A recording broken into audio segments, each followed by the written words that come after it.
Ça fait une semaine qu'on est sur ce que vous voyez derrière moi, c'est-à-dire cette énorme jardinière. Croyez-moi, c'est un vrai jeu. C'est Tetris le truc.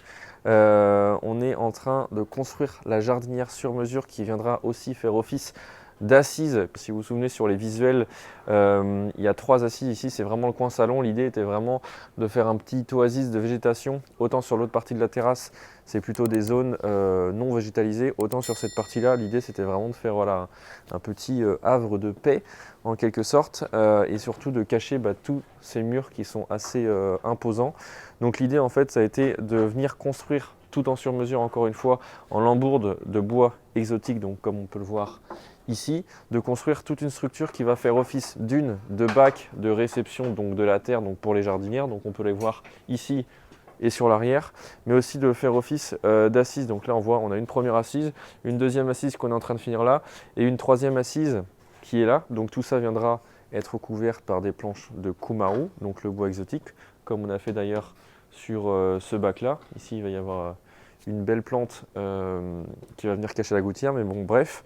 Donc là on en est encore à l'étape de la finition de la structure, c'est vraiment beaucoup de taf, mais on arrive sur la fin, donc déjà ça permet de voir à quoi ça va ressembler et je pense que ça va vraiment être plutôt bien parce que l'espace paraissait petit et finalement on a quand même 2,40 m d'assise de chaque côté, plus une assise d'1,80 m sur le fond. Ça laisse de quoi s'asseoir et de quoi mettre une belle table en pièce centrale.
Bah ça y est, c'est terminé, fin de chantier, on rend le chantier comme ça.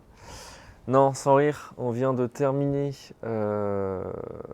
toutes les structures, toute la jardinière. Enfin. Enfin, j'avoue, parce que ça fait un petit peu de temps qu'on est dessus, mine de rien, parce qu'il y a beaucoup de coupes, beaucoup de travail, il n'y a rien qui est droit, enfin bref. Le principal c'est que c'est fait.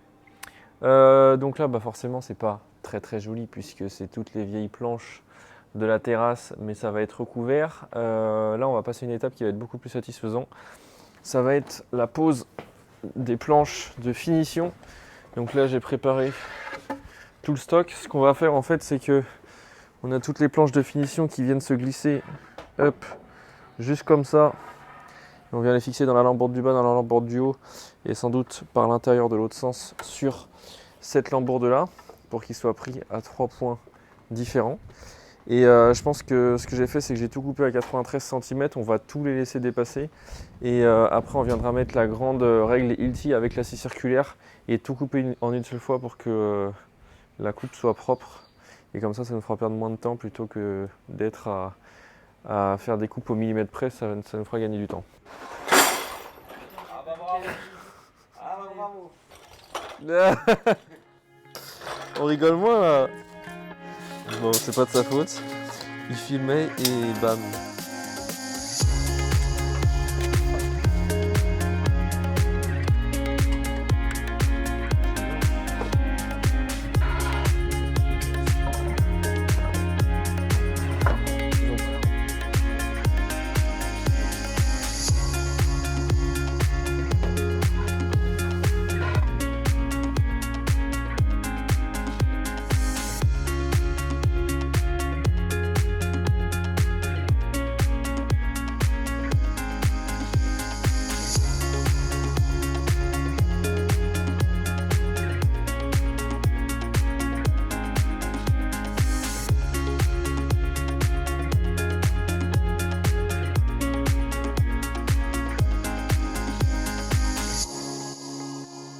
Hier, on a terminé enfin.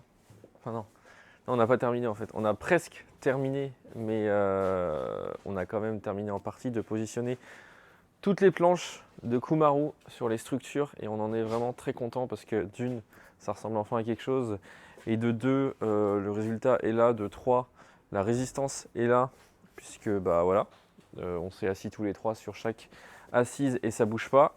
Là, ce qu'on va faire, en fait, ce que je préfère faire, c'est que comme on peut le voir, il n'y a aucune régularité sur les planches. Simplement pourquoi, si on coupe les planches au fur et à mesure, au millimètre près, on se retrouve toujours au final avec des planches qui sont pas droites. Donc on va utiliser une règle guide qui va nous permettre en fait de simplement faire glisser la scie circulaire. Là pour le coup ça va être à la verticale, mais au moins on va vraiment avoir une coupe droite partout. Donc on va le faire sur tous les dessus, on va le faire aussi sur les assises pour vraiment avoir des coupes parfaitement droites. Après on passe à l'étanchéité, mais déjà on termine toute la structure. En fait après il nous restera juste à venir positionner les baguettes de finition qu'on va déliner dans des planches de Kumaru encore une fois, qu'on viendra fixer. Tout est fixé avec de la vis terrasse de chez Spax, hein, j'en parle à chaque fois, mais parce que la visserie c'est très important, donc on se met au travail, c'est parti.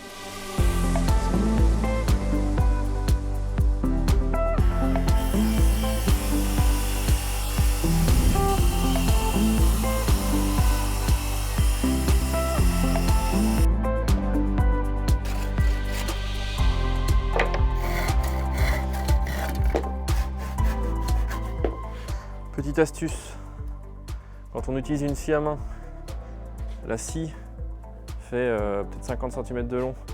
Alors quand on coupe, il faut utiliser les 50 cm et il ne faut surtout pas forcer, parce que j'en vois beaucoup souvent qui scient sur 10 cm de lame et qui forcent comme des bourrins, ça accroche, ça fait des éclats de partout. On y va doucement, on utilise toute la longueur de la scie et ça, vous êtes sûr que vous aurez une belle coupe.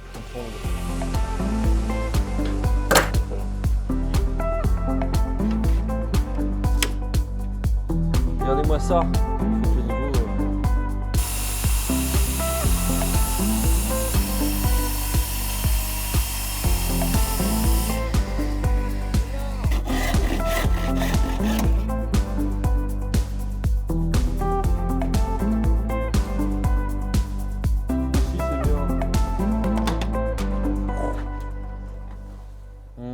Il nous reste un petit coude, on va passer un petit coup de ponceuse pour érafler et enlever les éclis, enfin même pas de ponceuse mais juste de papier de verre. Ça franchement je le faisais pas avant de passer un coup avec la règle. C'est vrai qu'avant je m'embêtais à la scie anglais à chaque fois, mais c'est vrai que c'est vraiment un bon investissement parce qu'au moins toute la coupe est parfaitement droite sur toute la longueur et ça c'est très difficile à avoir en temps normal. Donc c'est cool, il nous reste les deux autres assises à faire.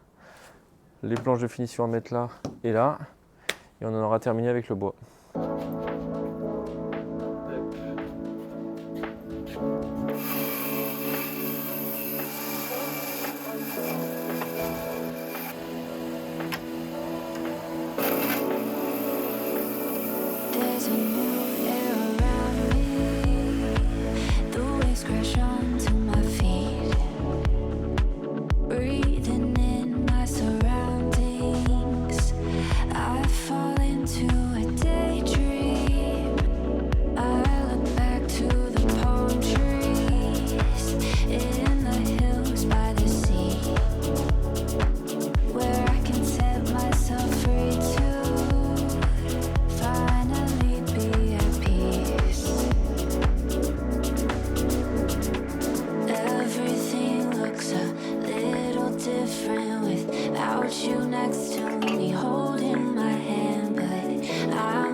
Alors oui,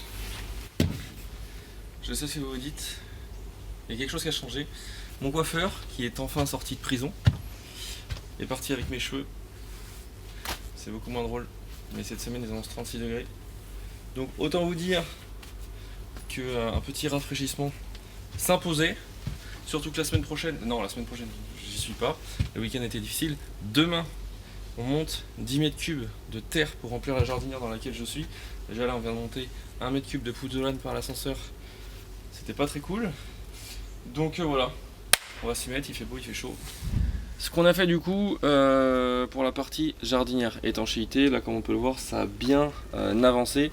En fait, on est déjà venu mettre 2 plaques de polystyrène sur tout le fond de la jardinière. Pourquoi? Parce que la jardinière fait 90 cm de haut approximativement et ça sert à rien d'avoir de la terre jusqu'à 90 cm puisqu'il y a peu de plantes qui vont chercher vraiment en profondeur. Et c'est surtout qu'au niveau du poids, on a essayé de minimiser un maximum pour que ça soit le moins lourd possible. Même si on est rassuré, puisqu'ici on est vraiment sur le mur porteur de l'immeuble. Donc autant dire qu'en poids on pourrait presque mettre tout ce qu'on veut.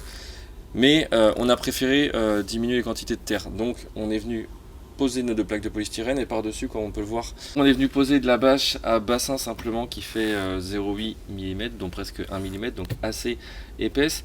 Et plutôt que de faire des plis, puisque là c'est vrai qu'on voulait tout faire en une seule fois, en une seule grande jardinière, on est venu plutôt faire un peu un système de comme une membrane de piscine en fait. On est venu découper dans tous les angles de façon à ce que ça soit propre et qu'il n'y ait pas plein de replis dans les angles, et c'est jamais évident, surtout qu'après sur le dessus on vient mettre des baguettes de finition et quand il y a plein de plis c'est quasiment impossible à fixer. Donc là on a préféré tout découper et on est venu coller, on a fait des jonctions, là on peut le voir. Alors c'est pas fait comme une membrane de piscine forcément, mais c'est beaucoup plus propre que des plis et logiquement c'est censé être suffisamment étanche. Je pense qu'on a bien fait les choses. Donc là, ce qu'on va faire, le moment de satisfaction, on va venir simplement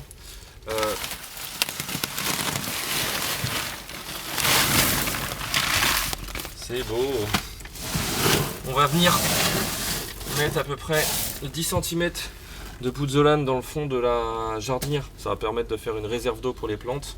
Et si jamais il y a trop d'eau, simplement ça va venir s'évacuer dans le drain qu'on est venu installer là, qui donne directement dans l'évacuation qui avait été prévue pour la terrasse. Donc ce qu'on va faire, c'est qu'on va venir simplement percer plein de petits trous. Là je viens de faire quelque chose qui est complètement ridicule, c'est qu'il faut d'abord que je mette un géotextile, donc il va falloir que j'enlève le gravier. Je suis pas très fut ce matin, mais bon bref. Et en fait ça va simplement faire un système d'évacuation. C'est le seul système qu'on a trouvé pour éviter que les eaux restent dans la jardinière et sont stagnantes. C'est vraiment important de faire un système à la fois de rétention d'eau dans les jardinières et à la fois d'évacuation, parce qu'il faut qu'il y ait de l'eau en réserve pour les plantes et que la terre reste toujours humide, mais il ne faut pas non plus qu'il y ait un excès d'eau. Donc voilà.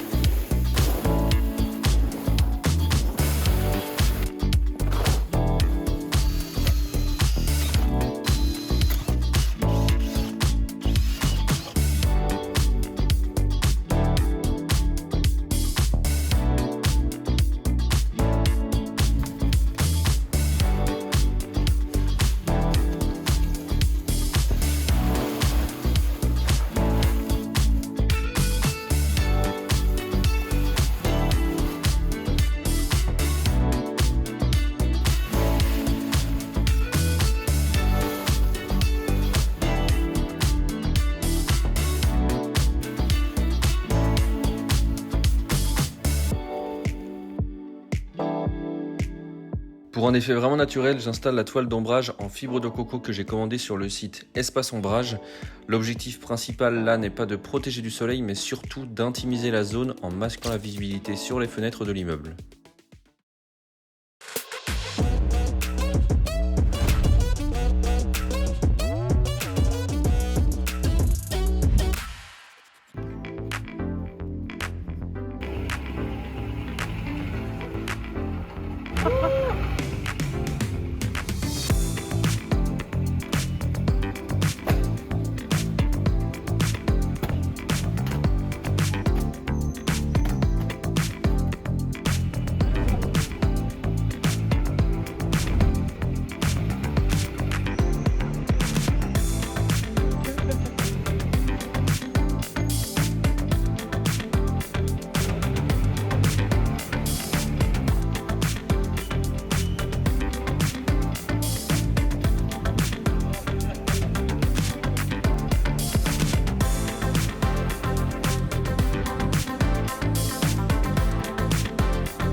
quand même. Terminer les bêtises. Aujourd'hui, c'est une des plus grosses journées, la journée remplissage terreau des jardinières et plantation. Et on a choisi notre journée. Aujourd'hui, ils annoncent 36 degrés cet après-midi, c'est génial. Bref, le principal, c'est que déjà, regardez tous les sacs de terreau qui se trouvent derrière moi. Ça va, elle est belle la vie? J'ai tout fait tout seul. Hein. Ils m'ont regardé, ils comptaient les sacs. Tu parles d'une équipe, toi. Donc là, comme on n'a plus trop de place, on va vider tous les sacs dans les jardinières. Il nous en reste au moins le double à monter, plus toutes les plantes qui sont juste en bas. Mais là, on est un petit peu en saturation de place, donc on vide ça et on monte les plantes.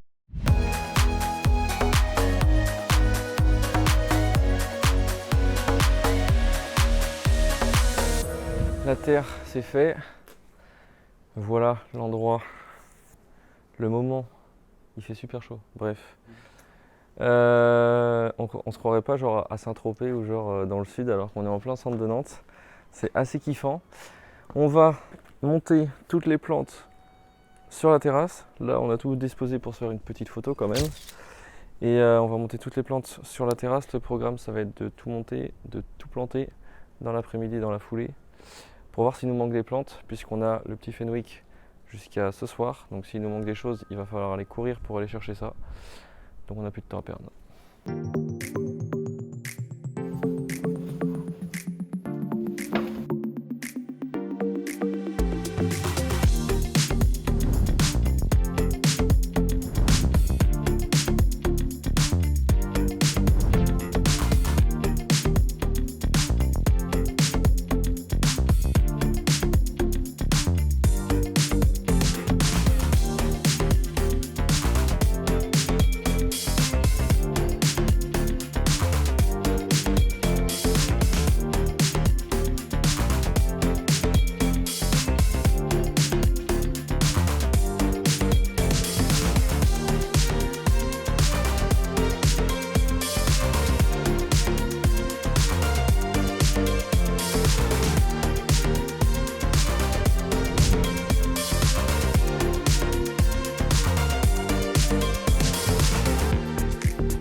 On est reparti pour une journée plantation hier. Il a fait très très chaud, 35 degrés. Ils annoncent encore plus chaud aujourd'hui. Donc là, on va se dépêcher qu'on soit à l'ombre pour finir. Hier, on s'est vraiment attaqué à toute la partie grosse plante, si je peux dire ça comme ça.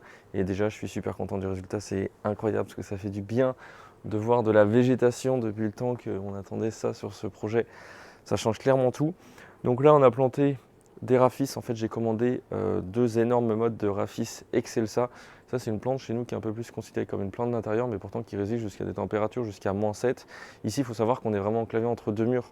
Donc ça permet vraiment qu'il y ait un petit microclimat, il n'y a pas de vent. Donc c'est ce que j'avais dit au tout début de ce chantier quand j'ai fait la vidéo de présentation, que j'allais tester vraiment plusieurs plantes. Je suis assez confiant sur leur pousse, donc on verra bien ce que ça donne sur l'avenir. Et en fait, on est venu diviser les mottes.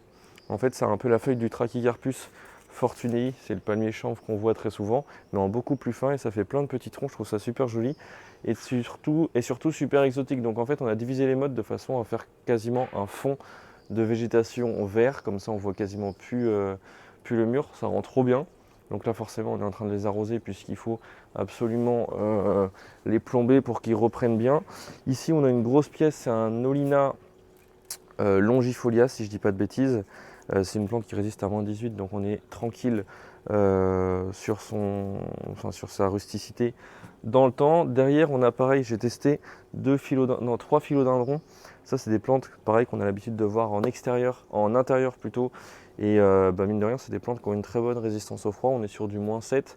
Alors à partir de -2, -3, ça perd son feuillage. Encore une fois, ici on est en plein centre-ville de Nantes, donc je suis assez confiant parce que déjà même cet hiver il a quasiment pas gelé. Donc au pire des cas, si une année sur 3 ou une année sur 4 il perd son feuillage, ça sera pas bien grave. Du moment que la motte reste, ne gèle pas, c'est le plus important. Ici on a planté un Siagrus. Ça paraît assez fou, mais c'est vrai que quand on prend du recul sur la terrasse, surtout sur l'espace repas, il y a toute cette hauteur de mur par-dessus la voile qui est forcément pas très très jolie. Donc on a voulu un peu faire différents niveaux et je pense que ça va rendre vraiment bien pareil dans l'avenir. Et donc là, on a encore toute la partie petite plante, c'est ça qu'on va s'occuper ce matin. On a ce que je mets habituellement sur mes chantiers, des petits Cycas revoluta. Donc ça, c'est pareil, ça va super bien se plaire ici. On a des Pittosporum tobira, j'aime bien moi rajouter un petit peu du feuillage, parce que là c'est vrai qu'on est sur des plantes principalement exotiques qui ont un feuillage exotique. Moi j'aime bien contraster avec des plantes avec un feuillage vraiment, des feuilles, des feuilles pleines et assez luxuriantes. On a aussi plein de petites fougères comme celle-ci, je ne sais pas encore où est-ce que je vais les poser, mais ça va être assez joli. Ici, on a aussi, et ça c'est une de mes meilleures découvertes de l'année, je dirais, un Camadorea radicalis. En fait, ça c'est un palmier qui fait vraiment très très exotique. Bon là pour le coup, il a perdu son pot donc il est temps qu'on plante. C'est un palmier qui a une résistance de -15 degrés. Et en fait, il fait un petit tronc super fin. Et il ne prend pas d'ampleur, donc c'est un palmier nain en quelque sorte. La seule complexité, c'est que c'est un palmier qui n'est pas très connu, donc très difficile à trouver. Moi pour le coup, j'ai de la chance, j'ai réussi à en trouver quelques belles, voire même très belles pièces pour ce chantier, mais je pense que c'est une plante que je mettrai beaucoup plus souvent dans mes projets. Et puis pour finir, on a des petites aspidistras comme ceci, Aspidistra eliator, qui est une plante très utilisée par les fleuristes, puisque c'est une plante qui est extrêmement utilisée surtout pour son feuillage, qui est luxuriant et vert luisant. Donc pour avoir un effet exotique, il n'y a pas mieux. Donc voilà pour ce qui est des plantes sur cette zone-ci. Là, je vais disposer tout le reste des plantes. On a aussi un petit opuntia, j'allais l'oublier. Je me suis dit qu'un petit cactus, ça pourrait faire son effet. Je ne suis pas sûr de le mettre, mais on va bien voir. Donc opuntia titania, qui fait des raquettes sans aiguille et sans pic. Donc ça, c'est plutôt assez intéressant, surtout dans des zones où l'humain est proche, pour éviter de se piquer les doigts. Donc voilà, là, je dispose toutes les petites plantes. C'est ce qui va faire toute la différence. On plante et on en aura fini pour cette partie-là. On va commencer par ce que je suis sûr de faire. Ici, on va mettre un petit Cycas. Ici, un petit Camadorea radicalis. Un autre petit Camadorea radicalis juste ici. Ça.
Plantation finie à 95% pour cette partie-là. Il me manque cette zone-ci, puisque cette zone-ci donne directement face aux fenêtres et j'arrive pas à trouver de la végétation qui va meubler cette zone-ci, surtout qu'ici la jardinière n'est pas épaisse. Donc pour l'instant, je ne vais pas planter pour planter, je vais attendre et refaire un tour chez mes fournisseurs, voir si je trouve quelque chose. En attendant, on va passer à la dernière étape. La dernière étape, ça va être le sol. Surtout que cet après-midi, ça va chauffer ici, donc ça va être bien de blanchir un peu la chose. L'espace, en fait, ça va être un espace gravillonné. Forcément, on ne va pas laisser des dalles noires comme ça. Donc pour protéger l'étanchéité du bâtiment, on est venu poser, comme on peut le voir ici, des dalles de 60-60 qui font 2 cm de caoutchouc. C'est les dalles qui sont utilisées pour tous les espaces de jeu, etc. etc. Et par-dessus ça, on va venir poser du nid d'abeilles. En fait, c'était important pour moi d'avoir 2 espaces différents avec des revêtements de sol différents parce que cet espace-là n'est pas le même espace que le reste de la terrasse. Et on va venir mettre un gravier roulé blanc. Ça va rapporter de la luminosité et de la fraîcheur à cet endroit-là. Et on en aura fini quasiment pour toute cette zone-ci.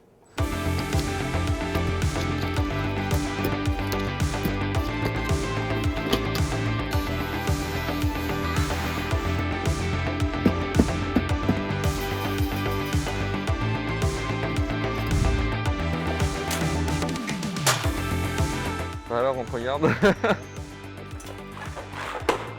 Bah alors Antoine.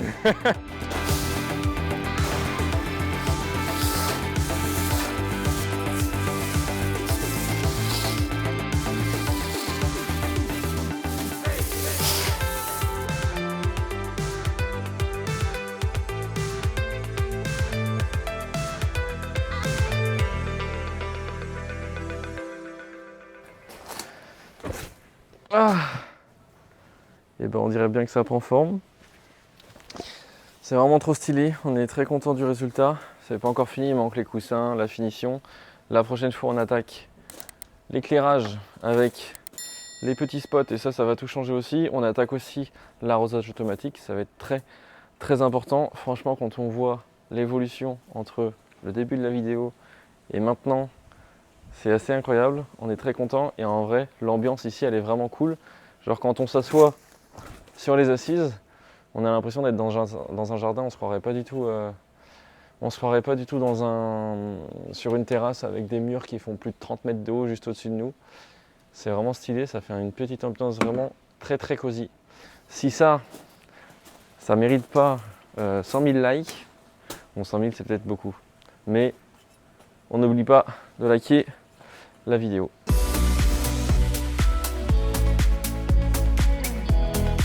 C'est 10 fois mieux que ce que j'avais prévu.